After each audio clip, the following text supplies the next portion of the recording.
الحمد لله رب العالمين والصلاة والسلام على أشرف الأنبياء والمرسلين نبينا محمد وعلى آله وأصحابه أجمعين ومن تبعهم بإحسان إلى يوم الدين أما بعد. ይህ كتاب بلوغ المرام للحافظ ابن حجر العسقلاني رحمه الله تعالى የምንማርበት ደርሳችን ነው። በዚህ ደርሳችን ላይ كتاب الصلاة باب صلاة التطوع ላይ ነው ያለነው። ባለፈው ዊትር ሰላትን በተመለከተ ያየን ነበር።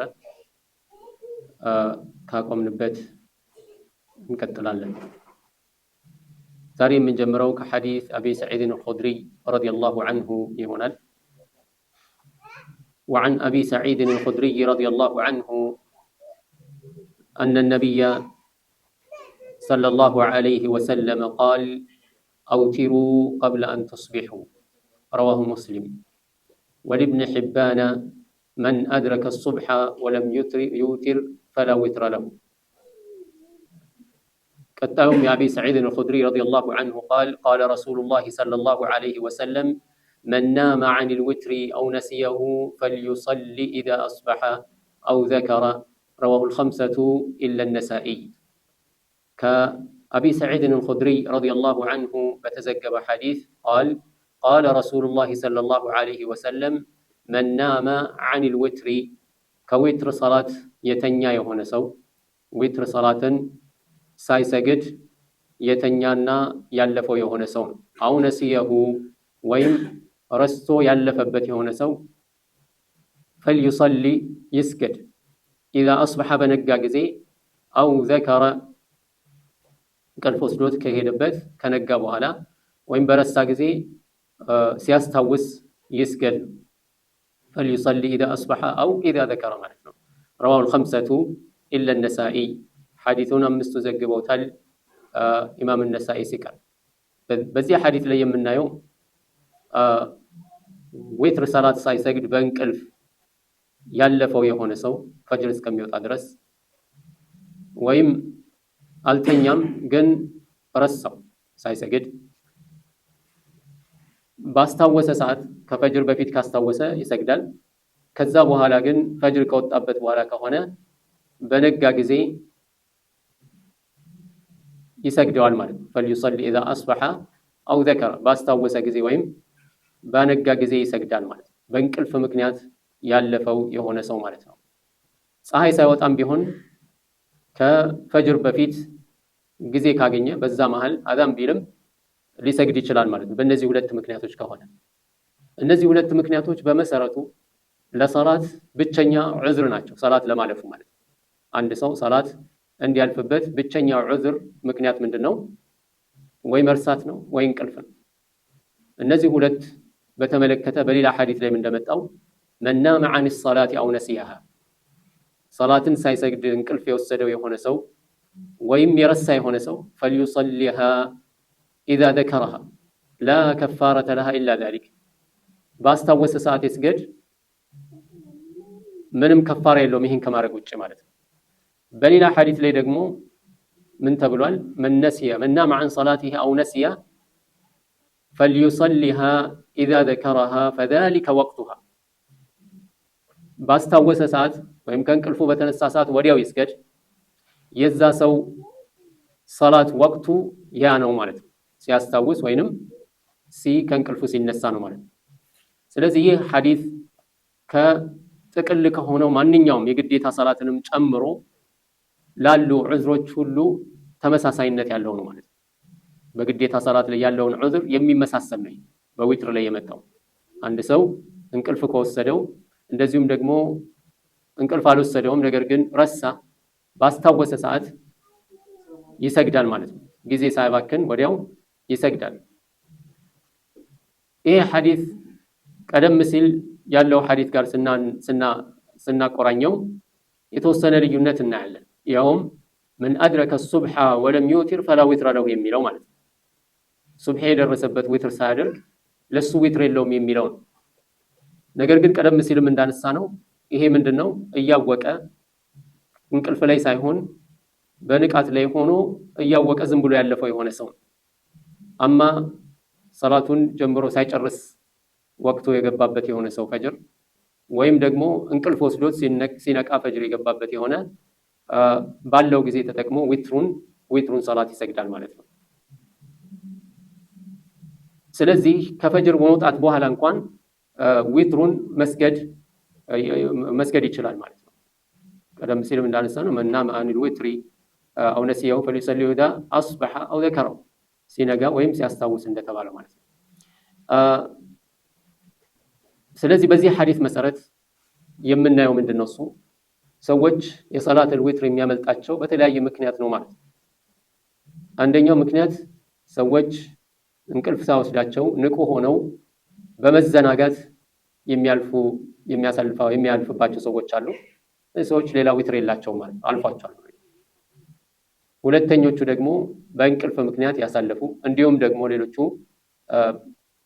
ሳይተኙም ቢሆን ረስተው ካለፈባቸው እነዚህ ሰዎች ባስታወሱ ሰዓት ወይም ከእንቅልፋቸው በተነሱ ሰዓት እንደሚሰግዱ የሚያሳየን ነው ማለት ነው። ናም ቀጣዩ ሐዲስ ከጃብር ብን ዓብድላህ ረዲየላሁ ዐንሁ የተዘገበ ሐዲስ ሲሆን ቃለ ረሱሉላህ ሰለላሁ ዐለይሂ ወሰለም መን ኻፈ አላ የቁመ ሚን አኺር ለይል፣ ማንኛውም ሰው ከሌሊቱ መጨረሻ ክፍለ ጊዜ ላይ ተነስቼ ለመስገድ ላልነሳ እችላለሁ ብሎ የፈራ ሰው። ያው እንግዲህ ሰዎች አህዋላቸውን ያውቃሉ። ማታ ቤታቸው ገብቶ ሲተኙ ያላቸውን አህዋል ያውቃሉ። ወይ በጊዜ ነው የሚተኙት፣ ድካም የለባቸውም። ስለዚህ እንደተለመደው ሌላ ጊዜ እንደሚያደርጉት ይነቃሉ ማለት ነው። አንድ ጊዜ ደግሞ ወይ ዘግይተው ይተኛሉ ወይም በጣም ድካም ተጫጭኗቸው ወደ እንቅልፍ ይሄዳሉ። የዛን ጊዜ ያው ላይነቁ እንደሚችሉ ያስታውቃል ማለት ነው። በጥቅሉ ግን ሰውየው የሚፈራ ከሆነ ወይ ደግሞ የስራው ባህሪ ወይም ደግሞ የትምህርት ሁኔታ ወይም ዕልምም ሊሆን ይችላል ያጠናል ብዙና ከተኛ የሚነቃው ለፈጅር እንደሆነ ካወቀ ወይም ላልነቃ እችላለሁ ብሎ ከፈራ እንዲህ አይነቱ ሰው ምን እንደሚያደርገው ፈልዩቲር አወለሁ፣ የመጀመሪያውን የሌሊት ክፍል ቢማዕና ከኢሻ በኋላ ባለፈው እንደተነጋገርነው የዊትር መጀመሪያው ወቅቱ ምንድነው? ከኢሻ ሰላት በኋላ ነው። አኺሩ ደግሞ ፈጅር ሲወጣ ነው፣ طلوع الفجر الثاني ማለት ነው። ስለዚህ ፈልዩቲር አወለሁ ቢማዕና ከኢሻ በኋላ ማለት ዊትሩን ያደርግ። ወመን ጠሚዐ ተስፋ ያለው የከጀለ የሆነ ሰው አን የቁመ አኺረሁ ልቆም እችላለሁ የመጨረሻውን የሌሊት ክፍለ ጊዜ እነቃለሁ ብሎ ተስፋ ያደረገ የሆነ ሰው ፈልዩቲር አኺረ ሌይሊ የሌሊቱ የመጨረሻ ክፍለ ጊዜ ላይ ዊትሩን ይስገድ። ፈኢነ ሰላተ አኺር ሌይል፣ ምክንያቱም በእርግጥ ሰላተ አኺር ሌይል የሌሊቱ መጨረሻ ላይ እኮ የሚሰገድ ሰላት መሽሁደቱን ቢማዕና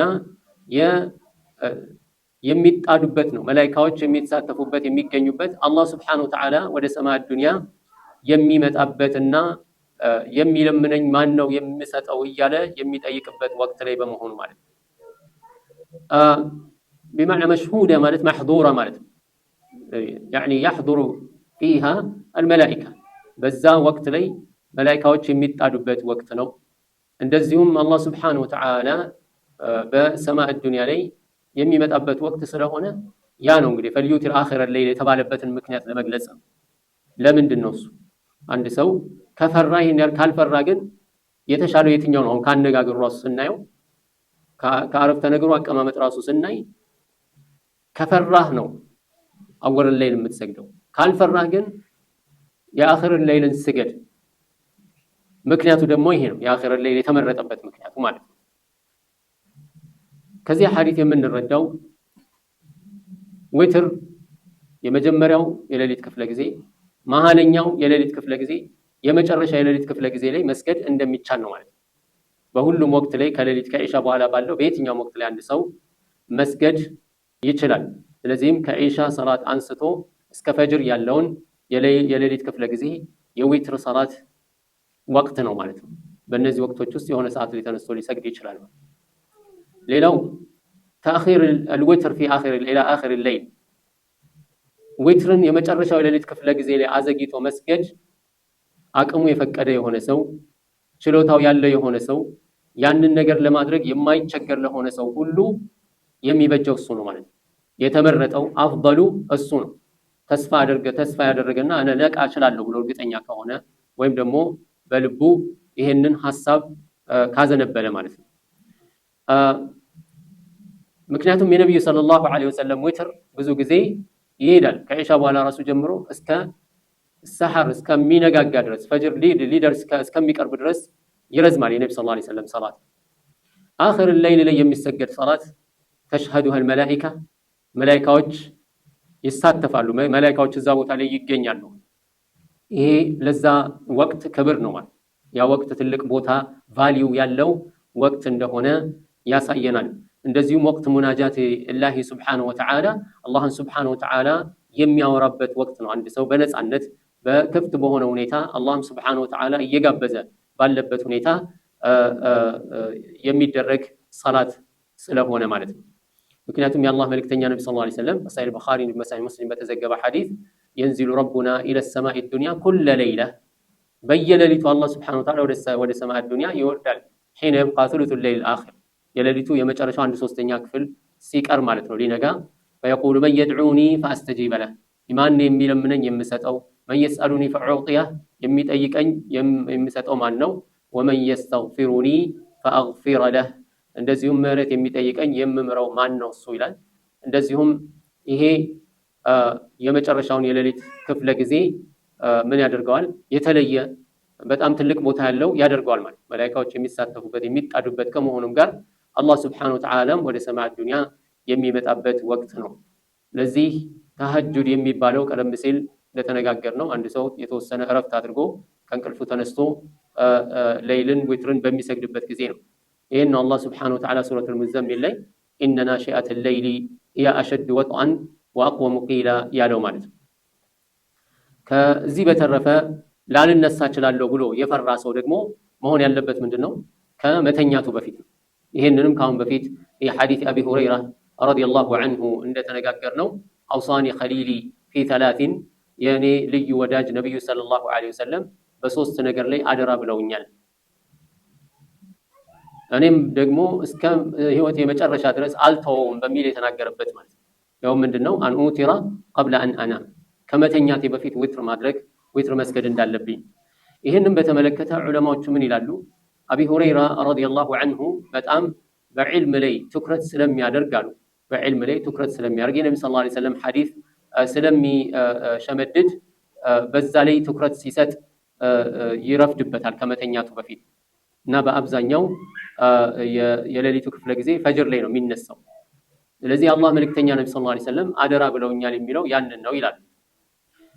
አን ኡቲራ ቀብለ አን አናም ከመተኛቴ በፊት ዊትር እንድሰግድ ማለት። ምክንያቱም ከተኛ ዊትር ያልፈዋል፣ ወቅቱ ያልፋል፣ አዛን ካለ በኋላ ነው የሚነሳው ነው ማለት። ስለዚህም እንደዚህ አይነት ስጋት ያለበት ሰው ላልነሳ እችላለሁ ብሎ የፈራ ሰው ካለ ዊትሩን ከመተኛቱ በፊት መስገድ አለበት። ሌላው በዚህ ሐዲስ ላይ የምናየውና ትኩረት ልንሰጠው የሚገባው ነገር ምንድነው? እሱ አንድ ሰው ዊትርን መተው እንደሌለበት ነው። ዊትር ሰላትን መተው እንደሌለበት ባለፈው በሐዲስ ላይ እንዳየነው አውቲሩ ያ አህለል ቁርአን እናንተ የቁርአን ባለቤቶች ሆይ፣ የቁርአን ባለቤቶች የሚለውን በሁለት መንገድ አይተናል። እዚህ እናንተ የቁርአን ባለቤቶች ሆይ ዊትርን ስገዱ በሚል ነብዩ ሰለላሁ ዐለይሂ ወሰለም ትእዛዝ አስተላልፈዋል። ከፊል ዑለማዎች ዋጅብ ነው እስከ ማለት የደረሱበት ሁኔታ እንዳለ አይተናል። ስለዚህ የዊትር ሰላት እንዲሁ በቀላሉ ተትቶ ችላ የሚባል ነገር አይደለም። እንደገና ለአንድ ሰው ወደ አላህ ሱብሓነሁ ወተዓላ ለመቃረብ ከሚሰራቸው መልካም ስራዎች መቃረቢያ መልካም ስራዎች ሱና ዒባዳዎች ሁሉ ትልቅ ቦታ የሚሰጠው ይሄ የሌይል ሰላት ነው። ስለዚህ በሌይል ሰላት ላይ መዘናጋት አያስፈልግም። እንዲያውም ለሌይል ሰላት የሚያግዙ የሆኑ ነገሮችን አንድ ሰው ማድረግ አለበት። አንደኛ በቀን ክፍለ ጊዜ ላይ ያለውን ጊዜ ተጠቅሞ አላህን ሱብሓነሁ ወተዓላ የሚያስታውስበት ከሚያያቸው የዱንያ ልቡን በዱንያ መሽጉል ከሚያደርጉ ነገሮች ራሱን ነፃ የሚያደርግበትን እድል መፍጠር፣ እንደዚሁም ደግሞ ከመተኛቱ በፊት ውዱ ማድረግ፣ አዝካሮችን ማድረግ፣ የነብዩ ሰለላሁ ዐለይሂ ወሰለም ሱና በተከተለ መልኩ ማድረግ። ከዛ ጋር በተጨማሪ ዑለማዎች ከሚጠቅሷቸው ነገሮች መካከል አንዱ ምንድነው? ከስረት ጣዓም። አንድ ሰው ከመተኛቱ በፊት ምግብን የሚያበዛ ወይም ደግሞ ከመተኛቱ በፊት የሚበላ ከሆነ ሌሊት የመቆም እድሉ ጠባብ ነው ይላል። ምክንያቱም ሰውነቱ ይከብዳል ወይም ይከብደዋል፣ መነሳት ያስቸግረዋል ማለት ነው። ልክ እንደዚሁ ከስረተል ኹልጣ ከሰዎች ጋር የዱንያ ሰዎች ጋር መቀላቀልን ማብዛት በራሱ እንደዚህ አይነት ነገሮችን በቀላሉ እንዳይፈጽም ከሚያግዱት ነገሮች ናቸውና ብዙ ጊዜ አላህን በዚህ ወቅት ላይ መገዛት የሚፈልግ የሆነ ሰው እነዚህን ነገሮች ትኩረት ሰጥቶ እንደገናም ደግሞ አስቦ በልቡ ዊትር ለመስተነሱ እንደሚሰግድ አስቦ መተኛትን በራሱ ትልቅ አጋዥ የሆነ ነገር ነው። በጥቅሉ ግን ከዚህ ሐዲስ የምንረዳው ምንድነው? ዊትርን መተው የለበትም። መጨረሻ ላይ መስገድ ካልቻለ መጀመሪያ ላይ መስገድ አለበት። አንድ ሰው የፈለገ ቢሆን ኢሻ ሳይሰግድ አይተኝም። ኢሻ ሳይሰግድ አይተኝም። እዚህ ሌሊት መነሳት አልችልም ካለ ከኢሻ በኋላ ሱናውን ሰግዶ ሲጨርስ ዊትሩን ይስገድ፣ አቅሙ የፈቀደውን ያህል ዊትር ማለት ነው። ከዛ በኋላ አለቀ፣ ይተኛል። ከተነሳ አልሐምዱሊላህ፣ ካልተነሳም ዊትሩን ተወጥቷል ማለት ነው።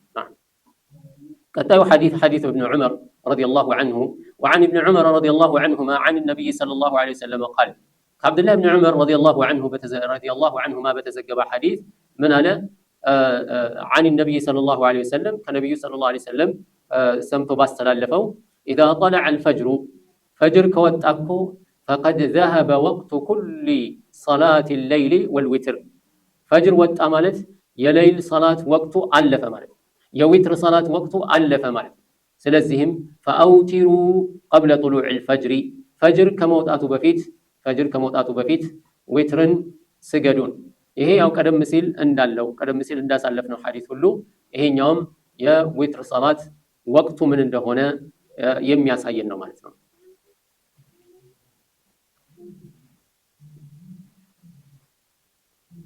እዚህም እንደዚሁ فأوتر قبل طلوع فقد ذهب وقت كل صلاة الليل والوتر የሌሊት ሰላትና የዊትር ሰላት ሁሉም አልፏል።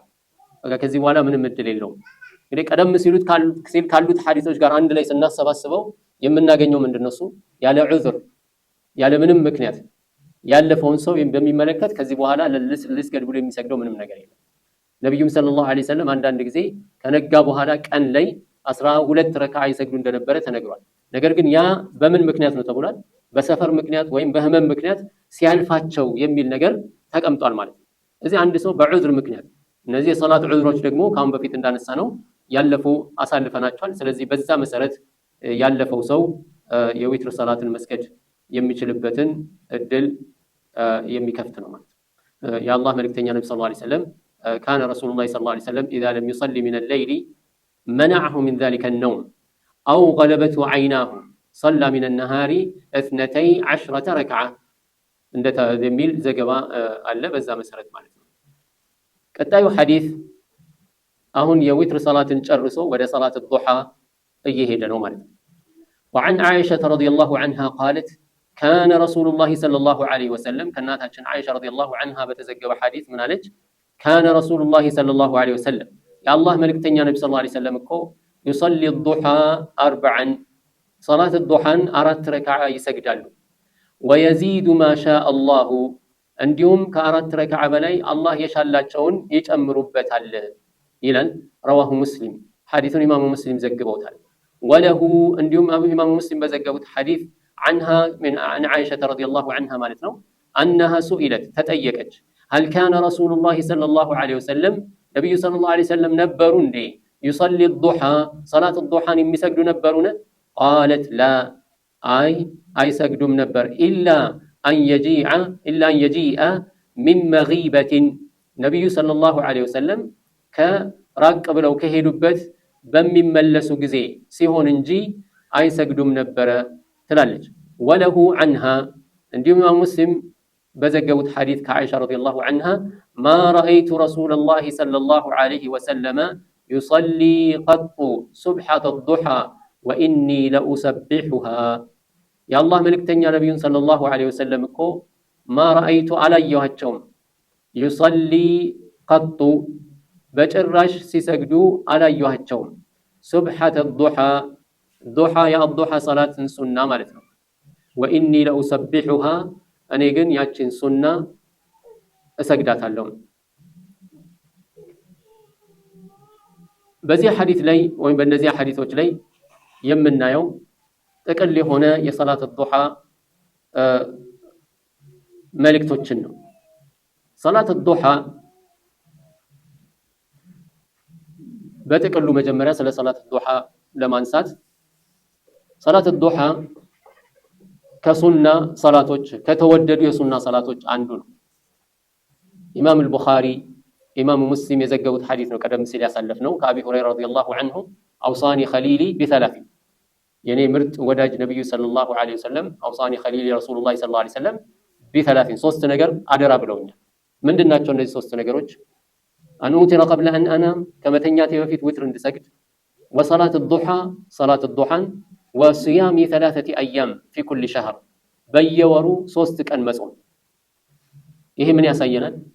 ሰላት ዱሓ እንደሚሰገድ ያሳየናል። አቢ ሁረይራ ረዲየላሁ ዐንሁ አደራ ብለውታል። ሌላው የአላህ መልእክተኛ ነብዩ ሰለላሁ ዐለይሂ ወሰለም በሌላ ሐዲስ ላይ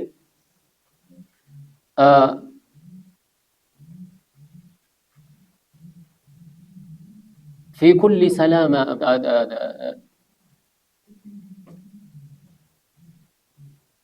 بزي حديث الله ملكتين النبي صلى الله عليه وسلم أن بني آدم ركب أو بمعنى الحديث من 360 مفصلا يسوس متو سلسة مجد أتمياوش يتسران يسو لج 360 مجد أتمياوش على كذا الله ملكتين من قالوا وعلى كل مفصل عليه صدقة في كل يوم በእያንዳንዱ መገጣጠሚያ የሰው ልጅ በየቀኑ ሰደቃ መስጠት አለበት። እነዚህ 360 መገጣጠሚያዎች ምን ማድረግ አለበት? ሰደቃ መስጠት አለበት። እዚህ አንድ ሰው በነጋ ቁጥር ያንን ቀን የነዚህን አካላቶች ሰደቃ ከፍሎ ማለፍ አለበት ማለት። ከዛ አላህ መልእክተኛ ነብዩ ሰለላሁ ዐለይሂ ወሰለም ይሄንን ለሰዎች ለኡማው ቀለል አድርገው ሲያስቀምጡት ምን አሉ? ነብዩ ሰለላሁ ዐለይሂ ወሰለም في كل تسبيحة صدقة وكل تحليلة صدقة وكل تكبيرة صدقة وأمر بالمعروف صدقة ونهي عن منكر صدقة إلى آخر الحديث. سبحان الله سيل صدقة نو، الحمد لله سيل صدقة نو، لا إله إلا الله سيل صدقة نو، الله أكبر سيل صدقة نو، በመልካም ሲያዝ ሰዎችን በመልካም ሲጋብዝ ሰደቃ ነው። ወደ መልካም ስራ ሲጋብዝ ከመጥፎ ሲከለክል ሰደቃ ነው። እነዚህ ሁሉ ተደምረው 360 መገጣጠሚያውን ይሸፍኑለታል ማለት ነው። ከዛ ምን አሉ ነብዩ ሰለላሁ ዐለይሂ ወሰለም ከዚህ ሁሉ ደግሞ የሚያብቃቃውን ሲናገሩ ረካዓተይ الفجر عفوا ረካዓተይ الضحى يركعها او كما قال النبي صلى الله عليه وسلم ሁለት ረካዓ በሰላት ዱሓ ላይ የሚሰግደው ከዚህ ሁሉ ያብቃቃዋል። በማዕና በየጊዜው ከነጋ በኋላ 2 ረካዓ ሰላት ዱሓ ከሰገደ የዚህን የ360 ሰደቃ ተወጣ ማለት ነው። እነዚህ ምን ያሳዩናል? ከዚህ ጋር በተጨማሪ የአኢሻ ረዲየላሁ ዐንሃ የመጀመሪያውን ሐዲስ ስንመለከት ካነ ረሱሉላህ ሰለላሁ ዐለይሂ ወሰለም ይصلي الضحى 4 ነብዩ ሰለላሁ ዐለይሂ ወሰለም ሰላት ዱሓ 4 ረካዓ ይሰግዱ ነበር። ከዚህ ጋር ሌሎቹንም ሐዲሶች በመናይበት ጊዜ ምን እንረዳለን? ሰላት ዱሓ ثابت ነው፣ የተረጋገጠ ነው። من صلاه المسنونه النوافل ነዋፊል ከሆኑ ሱና ሰላቶች ነው። አሁን እዚህ ቦታ ላይ ስንመጣ እነዚህ ሐዲሶች ትንሽ መልእክታቸው የተለያየ የሚመስል ነገር አለው። ምክንያቱም ነብዩ ሰለላሁ ዐለይሂ ወሰለም 4 ይሰግዱ ነበር፣ እንዲሁም ከዛ አላህ የፈለገውን ያህል ይጨምራል። ከዛ በኋላ ነብዩ ሰለላሁ ዐለይሂ ወሰለም ስትጠይቅ ነብዩ ሰለላሁ ዐለይሂ ወሰለም ሰላት ዱሓ ይሰግዱ ነበር ወይ ይባል ከራቁበት ሲመለሱ የሚል እንዲሁም ነብዩ ሰለላሁ ዐለይሂ ወሰለም ሲሰግዱ አላየኋቸውም እኔ ግን ሰግዳለሁ። እነዚህን ሁሉ በአንድ ላይ ስናሰባስባቸው ሌሎችም የሚመጡ ሐዲሶች አሉ። ዑለማዎች የተለያየ አስተያየት ሰጥተዋል ማለት ነው። ኢብኑ ቀይም ረሂመሁላሁ ተዓላ ይህም በተመለከተ በጣም ብዙ ዝርዝር ሁኔታዎችና የተለያዩ የዑለማዎችን አቅዋል ሰላት ዱሓ والترغيب فيها بلغت حد التواتر صلاة الضحى أن صلاة الضحى مسجد بما النساسات لي يا متواتر النت درجة يميدرس حديثوች አሉ وتستحب المداومة عليها لمن لم يقم في ليل አሁን ሼኽ አልእስላም ተይሚያ ረሂመሁላሁ ተዓላ እነዚህን ሁሉ ሐዲሶች ካሰባሰቡ በኋላ ምን አሉ? ረዋቲብ ያልሆኑ ሱና ሰላቶች ሁሉ ዘወትር መደረግ የለባቸውም የሚል መመሪያ መጡ። መርሆ ዘወትር አዘውትሮ አንድ ሰው ሳይተው በአከታታይ መስገድ የሚገባው ረዋቲብ የሆኑትን ነው። ረዋቲብ ሰላቶችን አሳልፈናል። ሐታ ላ ይልሐቅ ቢረዋቲብ ከረዋቲቦች ጋር እንዳይገናኝ በሚል ማለት ነው፣ ወይም እንዳይመሳሰል። ስለዚህ ምን አሉ? ለይል ባልቆመ ቀን ወይም ለይል ሰላትን መቆም ባልቻለ ጊዜ ሰላት ዱሃን ይሰግዳል የሚል ነው። ከዛ የተሻለ ሌሎች ደግሞ የጠቀሱት ምንድነው? እሱ የተሻለ የሚሆነው لقد ثبت صلاة الضحى من قوله صلى الله عليه وسلم كنبي صلى الله عليه وسلم ንግግር صلاة الضحى አረጋግጠናል። وحثه أصحابه እንደዚሁም ሰሃቦቻቸውን ባነሳሱባቸው ሐዲሶች ላይ ሰላት الضحى አረጋግጠናል። ሲሰገድም ነብዩ ሰለላሁ ዐለይሂ ወሰለም ማጽደቃቸውና ማረጋገጣቸውን አለመቃወማቸውን አይተናል። ከነዛ መካከል አሁን ያየናቸው ሐዲሶች የተወሰኑት ናቸው። እንደዚሁም ለአቢ ደርዳ አደራ ብለውታል ሰላት الضحى እንዳይተው። ለአቢ ሁረይራ ረዲየላሁ ዐንሁ ሰላት الضحى እንዲሰግድ አደራ ብለውታል። አቢ ዘር ረዲየላሁ ዐንሁ በዘገበው ሐዲስ ይሄንንም ያሳለፍነው ነው። ويجزئ عن ذلك ركعتان يركعها احدكم في الضحى ቀደም ሲል ያነሳነው ማለት 360 መገጣጠሚያ የሚከፍለው ሰደቃ ያን በተመለከተ ሁለት ረካዓ الضحى የሚሰግደው ያብቃቃል የሚለው በአቢ ዘር ዘገባ በሰሒህ ሙስሊም የተዘገበ ነው።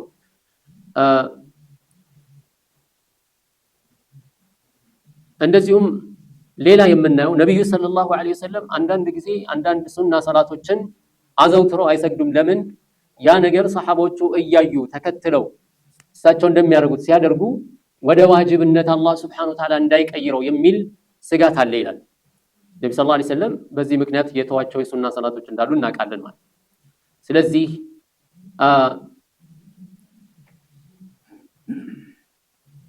ይሄንን መሰረት አድርገን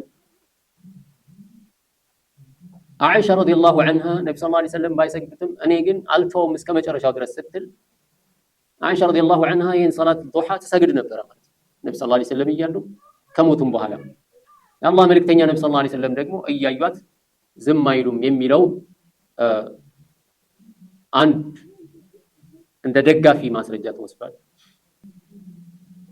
ከዚህ በመነሳት ነብዩ ሰለላሁ ዐለይሂ ወሰለም አልፎ አልፎ እንጂ አልሰሩትም ወይንም ደግሞ አያደርጉም ነበር ከራቁበት ሲመለሱ እንጂ የሚለውን ብቻ መሰረት አድርጎ ሰላት ዱሃን መተው የሚሆን አይደለም። ምክንያቱም ብዙ አሉ ሱና ነገሮች ነብዩ ሰለላሁ ዐለይሂ ወሰለም በንግግራቸው ያነሳሷቸው ራሳቸው ግን ያልሰሩት። እዚህ ከሱና የምንቆጥረው ምንድነው? እኛ ነብዩ ሰለላሁ ዐለይሂ ወሰለም ሲሰራ ያረጋገጡት አይተው ያልተቃወሙት ከሆነ እንዲሰራ ይጋበዙት ከሆነ ለዚህ ምሳቸው ሰርተው ያሳዩት ከሆነ ከነዚህ ከሶስት አንዱ ከተገኘ በቂ ነው ለማስረጃነት ለመስራት ማለት ነው። ስለዚህ ሰላት ዱሃ አንደኛው ቃል ምንድነው? ሰላት ዱሃ ሱና ነው የሚሰገድ ነው ዘወትር ማለት። ሁለተኛው ደግሞ ለይልን ላልሰገደ ሰው እና አልፎ አልፎ ለሚሰግድ ሰው ነው እንጂ ዘወትር የሚሰግድ አይደለም የሚለው ነው። በጥቅሉ የምናየው ሰላት ዱሃን ዘወትርም ቢሆን መስገድን የሚያነሳሱ ማስረጃዎችን ነው ማለት። ስለዚህ አንድ ሰው በየጊዜው ሰላት ዱሃን ቢሰግድ ምንም ችግር የለውም፣ ከዚህ ከትክክለኛው መንገድ የወጣ አይሆንም ማለት። ነገር ግን ራሱን ከኺላፍ ለማራቅ አልፎ አልፎ ስኪፕ ያደርገው አልፎ አልፎ ቢዘለው ይሄ ጥሩ የሆነ አካሄድ ይሆናል ነው። በጥቅሉ ግን እነዚህ ሁሉ ሐዲሶች ከሁኔታዎች ጋር የተያያዙ ናቸው። የአይሻ ረዲየላሁ ዐንሃ ንግግር ሁሉንም አንድ ላይ ስናሰባስበው የምናገኘው ምንድነው? ነብዩ ሰለላሁ ዐለይሂ ወሰለም ወይ ለኡማው በመስጋት ወይ ደግሞ ለይል ሰላትን ሰግደው ስለሚሆን አልፎ አልፎ ነብዩ ሰለላሁ ዐለይሂ ወሰለም ሰላት ዱሃን ይተው እንደነበረ ያንን መሰረት በማድረግ ነው እንጂ እነዚህ ሁሉ ሐዲሶች የተለያየ አመጣጥ ያላቸው ናቸው። በጥቅሉ ግን ሰላት ዱሃን የሚያረጋግጥልንና ነብዩ ሰለላሁ ዐለይሂ ወሰለም ባይሰግዱትም እንኳን በንግግራቸው ያጸደቁት የሆነ ተግባር ስለሆነ የሚነሳሳ ነው ማለት ነው። አላህ አለ። ከዚህ ጋር በተያያዘ የሚቀጥለውም ሐዲስ ይህንኑ የሚጠቁመን ነው። عن زيد بن أرقم رضي الله عنه أن رسول الله صلى الله عليه وسلم قال صلاة الأوابين ሒነ ተርመዱል ፊሳል ሰላቱል አዋቢን ሒነ ተርመዱል ፊሳል ከነቢዩ ሰለላሁ ዐለይሂ ወሰለም ዘይድ ብን አርቀም ባስተላለፈው ሐዲስ ሰላቱ አልአዋቢን የተውበተኞች ሰላት ወደ አላህ ተመላሽ የሆኑ ሰዎች ሰላት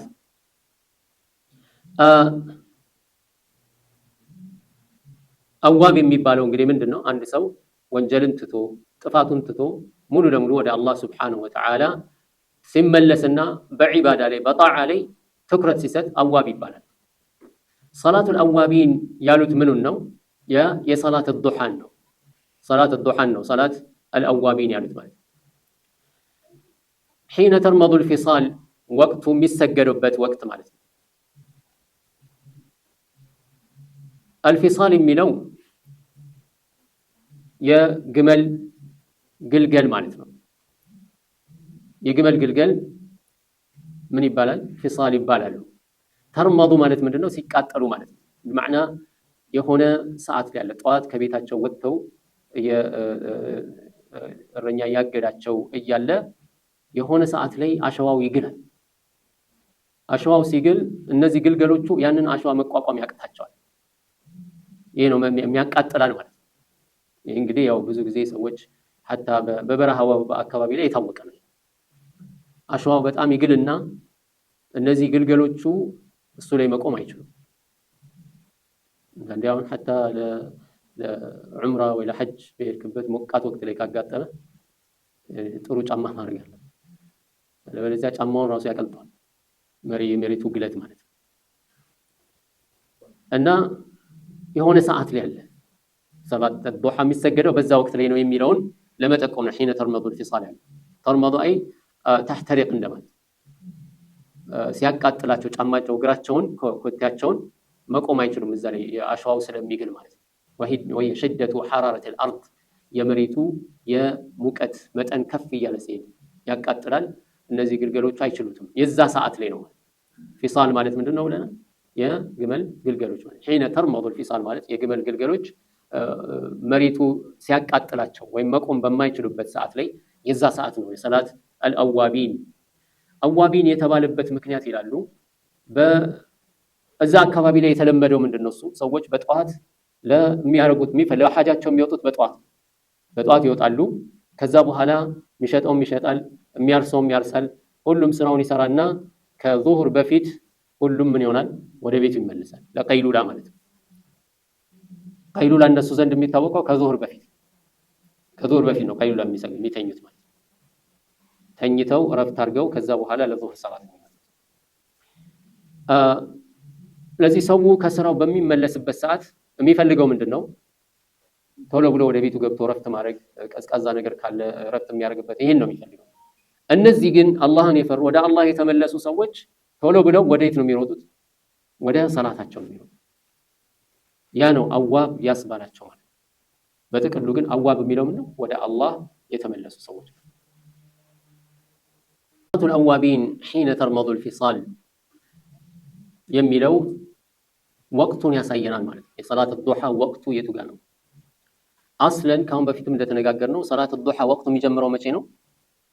ፀሐይ ወጥታ ከይደ ሩምሕ ከطلوع ሽሩቅ በኋላ እንደ 15 ደቂቃ ሩብዕ ሰዓ በሰዓት አቆጣጠር ስንቆጥረው አንድ 15 ደቂቃ ካለፈ በኋላ ሽሩቅ ከወጣ ፀሐይ ከወጣ በኋላ 15 ደቂቃ ቆይቶ ይጀምራል። ያን የመጀመሪያው ወቅት። ነገር ግን ይሄኛ የሚያሳየን አፍضل ወቅት ሰላት ዱሓ የሰላት ዱሓ በጣም የላቀ ተወዳጅ የሆነው የሰላት ዱሓ ወቅቱ የዚህ ወቅት ነው ማለት ሒነ ተርመዱል ፊሳል። ይሄ የሚሆነው መቼ ነው? ወደ ምን ነው? ቀትር ነው የሚባለው?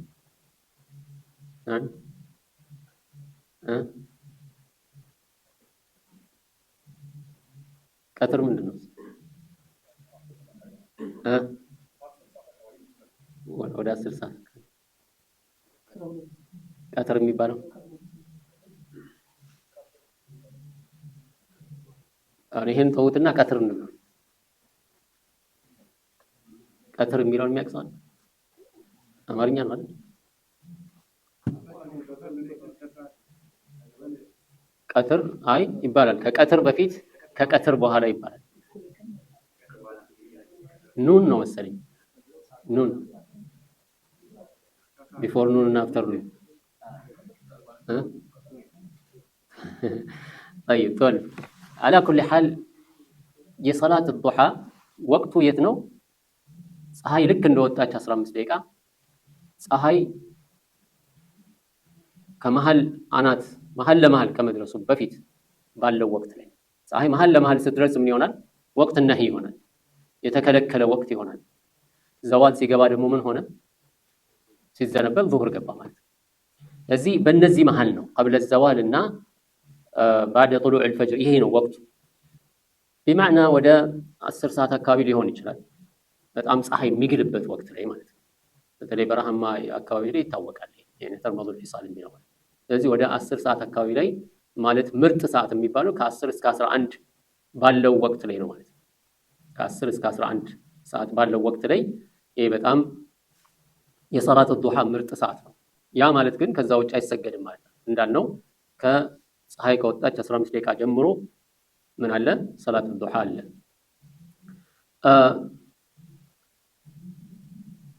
ስለዚህ ይሄ ሐዲስ ያው አፍضل ወቅት የሚያሳየን ነው። እንደገና የሰላት الضحى ስያሜው ሰላት الأوابين መባሉ ይሄ ሰላት በጣም ትልቅ ትኩረት እንዲሰጠው የሚጋብዝ ነው ማለት ነው። ቀጣዩ ሐዲስ ከአነስ ብን ማሊክ ረዲየላሁ ዐንሁ የተዘገበ ሐዲስ ሲሆን قال رسول الله صلى الله عليه وسلم የአላህ መልእክተኛ ነብዩ ሰለላሁ ዐለይሂ ወሰለም ምን አሉ? من صلى الضحى 12 ركعة بنى الله له قصرا في الجنة 12 ረክዓ ሰላት الضحى የሰገደ ሰው من صلى الضحى 12 ركعة የሰላት الضحى 12 ረክዓ የሰገደ ሰው بنى الله له قصرا في الجنة الله سبحانه وتعالى በጀነት ውስጥ ህንፃን ይገነባለታል። رواه الترمذي ኢማም الترمذي ዘግበውታል። واستغربه ኢማም الترمذي ሐዲሱን ትንሽ እንግዳ አድርገውታል ማለት ነው። ሐዲሱ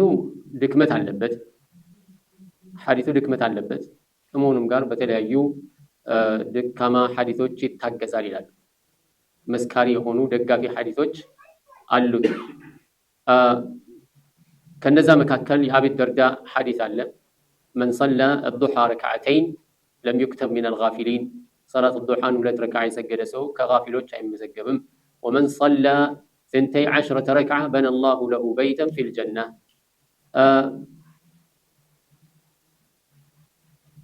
ይህ ሐዲስ እንደዚሁ ደካማ ነው። ነገር ግን መጠናከር የሚችል ነው ይላሉ። እዚያው ይሄ የሰላት الضحى ፈዳኢል የሚጠቁመን ነው፣ ትሩፋቶቹን። እዚህ አንድ ሰው ሰላት الضحى ቢያንስ 2 ረክዓ መስገድ አለበት። ከዛ ካለፈ ደግሞ አብዛኛዎቹ ዘገባዎች የሰላት الضحى የሚጠቁሙት ምንድነው? ዝቅተኛው 2 ከፍተኛው 8 በዚህ ደረጃ ነው የመጡት። እነዚህ ደግሞ ضعيف ሐዲሶች ናቸው። ከመሆኑም ጋር እርስ በርሳቸው መደጋገፍ ይችላሉ ነው። ሰሂህ ከሆነና እርስ በርሱ መደጋገፍ የሚችል ከሆነ እስከ 12 ረክዓ ሊደርስ ይችላል ማለት ነው። والله اعلم። በዚህ ላይ ከእናታችን አይሻ ረዲየላሁ ዐንሃ የተዘገበው የሚቀጥለው ሐዲስ ላይ ያለው ረዲየላሁ ዐንሃ قالت دخل رسول الله صلى الله عليه وسلم بيتي فصلى الضحى 8 ركعات ነብዩ ሰለላሁ ዐለይሂ ወሰለም ቤቴ ገብተው 8 ረክዓ صلاة الضحى سجدوال 8 ركعة صلاة الضحى سجدوال رواه ابن حبان في صحيحه حديث ابن حبان بصحيح ዘገባቸው ላይ ዘግበውታል። ይህ ሐዲስ የቀደመው ሐዲስ صلاة الضحى እስከ 12 ረክዓ የሚሰገድ መሆኑን የመጀመሪያው ጠቁሞናል። በአብዛኛው የሚታወቀው 8 ረክዓ ነው። አብዛኛው በኢማም ቡኻሪ ኢማም ሙስሊም ከኡም ሃኒ በተዘገበ ሐዲስ እንደዚሁ أن النبي صلى الله عليه وسلم في عام الفتح صلى 8 ركعات سبحة الضحى النبي صلى الله عليه وسلم يا الضحى سنن 8 ركعة يا مكة فتك زي سجدوال የሚል ነው። ለዚህም ምን ይላሉ? لا تعارض بين الأحاديث الواردة في عدد صلاة الضحى بصلاة الضحى قطر صلاة الضحى የረካዓዎችን ቁጥር በተመለከተ የመጡት እርስ በርሳቸው ግጭት የለባቸውም በመካከላቸው አንድ ላይ ማሰባሰብ ቀላል ነው ይላል ابن جرير እንዳሉት فكل واحد من الصحابة حدث بما رأى وما سمع እያንዳንዱ ሰሃባ ያስተላለፈው ምንድነው የሰማውንና ያየውን ነው ነብዩ ሰለላሁ ዐለይሂ ወሰለም አንዳንዴ ይሄንን ይሰግዳሉ አንዳንዴ ይሄንን ይሰግዳሉ አንዳንዴ ደግሞ ይሄን ያህል እንዲሰገድ ይመክራሉ በእንደዚህ አይነት መልኩ እያንዳንዱ ሰሃቢ የደረሰውን ዘገባ ወይም የደረሰውን ሐዲስ ነው የዘገበው ማለት ለዚህ እርስ በርሱ ግጭት የለም ከዚህ በመነሳት ይላሉ አንደኛ أن سنة الضحى استفاضت أخبار የصلاة الضحى ዘገባዎቹ በጣም በርክተዋል ብዙ ናቸው ማለት ለዚህ مستحب المداومة عليه صلاة الضحى ዘወትር መስገድ የተወደደ ነው በተለይ ሌሊት ላልሰገደ ሰው በተለየ መልኩ ሌሊት ላልሰገደ ሰው የቀኑም የሌሊቱም ኢባዳ ባከታታይ እንዳያልፈው ማለት ነው